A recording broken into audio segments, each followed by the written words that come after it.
ಆತ್ಮೀಯ H16 news ಅರ್ಥಾತ್ ಹಿ ಸಿದ್ದರಾಮಯ್ಯ ಸ್ವಾಗತ. ನಾನು ನಿಮ್ಮವ MI ಅಥವಾ ಮಲ್ಲಪ್ಪ ಜೋತಾವರ್. ಆತ್ಮೀಯರೇ, ಈ ನಮ್ಮ ಧರ್ಮಸ್ಥಳ ನಾವು ಈಗಾಗಲೇ ಅದರ ಸಲುವ ಸಾಕಷ್ಟು ಮಾತಾಡಿದ್ದಾಗಿರ್ಬೋದು. ಜನಾಂದೋಲನ ಸ್ಟಾರ್ಟ್ ಆಗಿರ್ಬೋದು.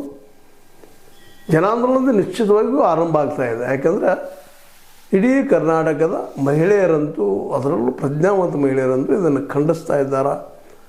ಇದು ತನಿಖೆ ಆಗಬೇಕು ಅನ್ನುವಂಥದ್ದು. ಅದರಲ್ಲೂ ನಮ್ಮ ಮಹಿಳಾ ಆಯೋಗದ ಅಧ್ಯಕ್ಷೆ ಆದಂತಹ ನಾಗಲಕ್ಷ್ಮಿ ಚೌಧರಿ ಅವರ ಒಂದು ಬೆನ್ನತ್ತುವಿಕೆ ಒಂದು ಸಂಚಲನವನ್ನು ಮೂಡಿಸಿದ.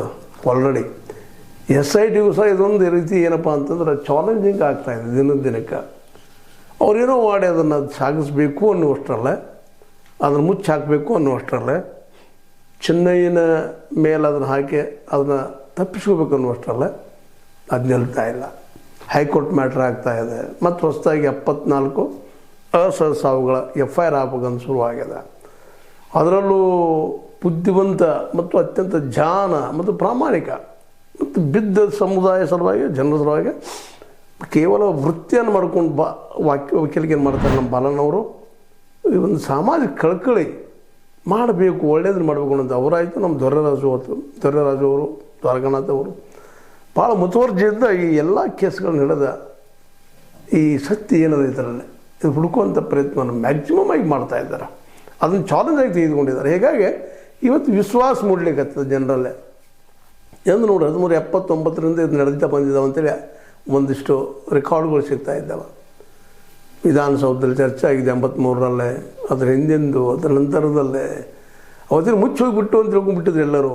ಸ್ವತಂತ್ರವಾದ ಮೀಡಿಯಾಗೆ ಬೇಕಾಗಿರುವುದು ಸ್ವತಂತ್ರ ಧ್ವನಿ. ಆ ಸ್ವತಂತ್ರ ಧ್ವನಿ ಉಳಿಸಲು ನೀವು ಮಾಡಬೇಕಾದದ್ದು ಇಷ್ಟೇ. ಅದೇನಪ್ಪಾ ಅಂತಂತಂದ್ರೆ, ನಿಮ್ಮ ಕೈಲಾದಷ್ಟು ಸಹಾಯ ಈ ಚಾನಲ್ಗೆ ಮಾಡಿ ಹಾಗೂ ನಿಮ್ಮ ಧ್ವನಿಯನ್ನು ಕಾಪಾಡಿಕೊಳ್ಳಿ. ಹೌದು, ಮಂದಿ ನಿಜವೇ ಹಾಗೆ ಅದೇ. ಯಾಕಂದ್ರೆ ವ್ಯವಸ್ಥೆಯೊಳಗೆ ದುಡ್ಡಿದ್ದಂಥ ಧರ್ಮದ ನೆರಗಟ್ಟೆಯಲ್ಲಿ ವ್ಯಾಪಾರ ಮಾಡುವಂತಹ ವ್ಯಕ್ತಿಗಳು ಇದೆಲ್ಲ ಮಾಡೋದನ್ನು ನಾವು ನೋಡ್ತಾ ಇದ್ದೀವಿ. ಇತಿಹಾಸ ತುಂಬ ಇದನ್ನು ನಡೆದದ ರೀ.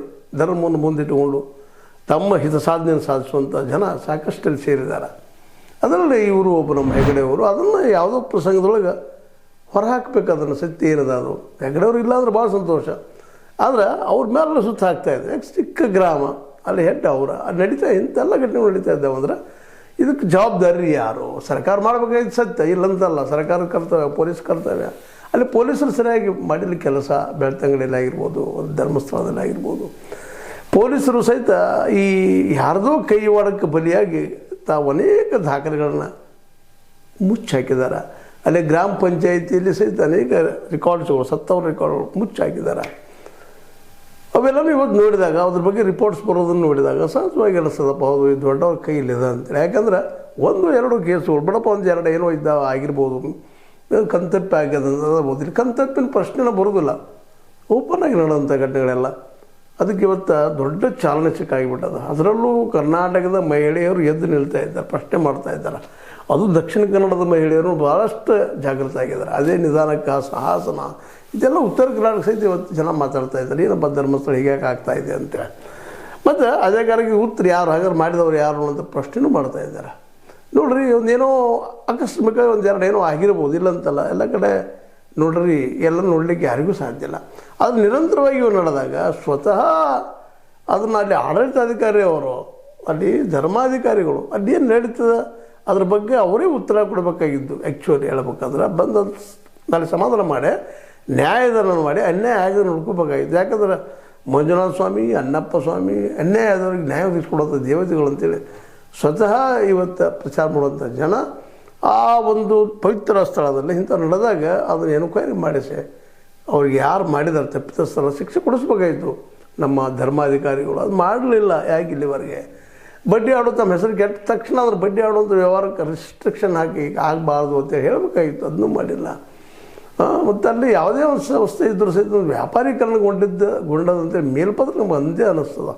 ಇಂಥ ಪ್ರಸಂಗದಲ್ಲೇ ಇವೆಲ್ಲ ಘಟನೆಗಳಾದಾಗ ಸಹಜವಾಗಿ ಅಲ್ಲಿ ಪ್ರಶ್ನೆ ಮಾಡೋದು ಆಗಿ ಹೋಗ್ಬಿಟ್ಟದೆ.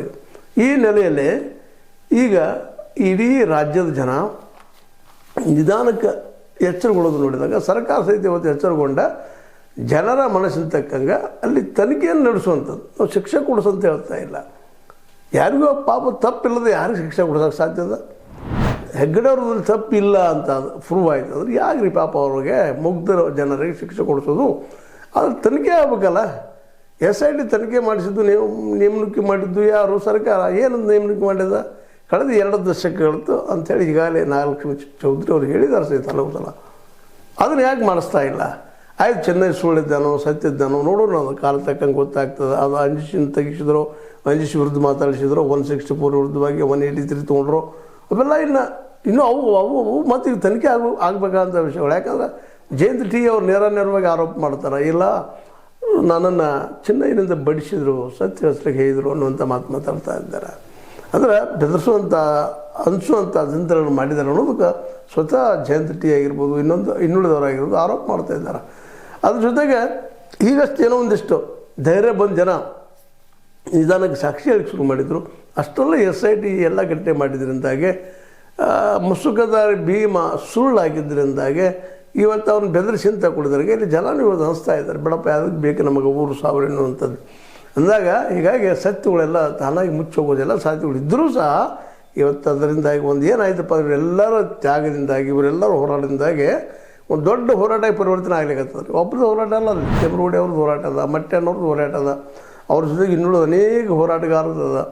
ಜೊತೆಗೆ ಒಳ್ಳೆಯ ಮನಸ್ಸಿಂದ ಜನರು ಅದಕ್ಕೆಲ್ಲ ಕೂಡಿಸ್ತಾ ಇದ್ದಾರೆ. ಇವತ್ತು ಹೆಣ್ಮಕ್ಳಂತ ಮೊದಲು ಬಂದು ಕೂಡಿಸ್ತಾ ಇದ್ದಾರೆ. ನಮ್ಮೇಲೆ ಅನ್ಯಾಯ ಆಗ್ತದೆ ನಿರಂತರವಾಗಿ, ಇದನ್ನು ತಡೆಯಬೇಕು, ಅದಕ್ಕೆ ಇದು ಎನ್ಕ್ವೈರಿಗಳು ಆಗಬೇಕಾದವ್ರು ಬೆಳೀತಿದ್ದಾರೆ. ಈಗ ಸರ್ಕಾರ ಮುಂದಿರುವಂಥದ್ದಷ್ಟೇ ತನ್ನ SIT ಮೂಲಕ ಪ್ರಾಮಾಣಿಕವಾದ ತನಿಖೆಯನ್ನು ಇನ್ನಷ್ಟು ಮಾಡಿಸ್ಬೇಕು, ಒತ್ತಡ ಹಾಕಬೇಕು ಅನ್ನುವಂಥದ್ದು. ಯಾಕಂದ್ರೆ ಇಲ್ಲಾಂದ್ರೆ SIT ಹೆಸರು ಸಿದ್ದು ಕೆಟ್ಟು ಹೋಗ್ತದೆ. ಸರ್ಕಾರದ ಸಹಿತ ಈಗಾಗಲೇ ಕೆಟ್ಟಂಗೆ ಆಗ್ಯದ.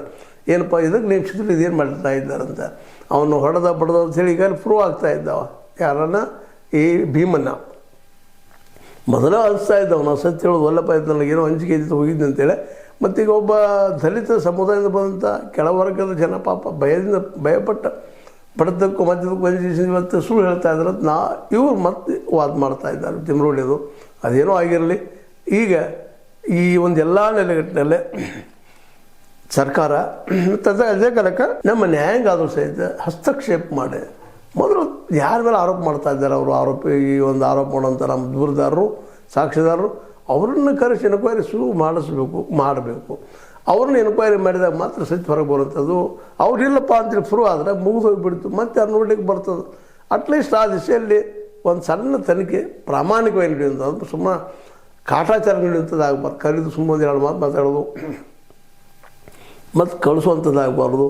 ಎನ್ಕ್ವೈರಿ ಯಾವ ರೀತಿ ಆಗಬೇಕು ಆ ರೀತಿ ಆಯ್ತು ಅಂದ್ರೆ ಸತ್ಯ ಹೊರಗೆ ಬರ್ತದೆ ಅನ್ನುವಂಥದ್ದು ಭಾಳ ಜನರ ಅಭಿಪ್ರಾಯ ಆಗದ.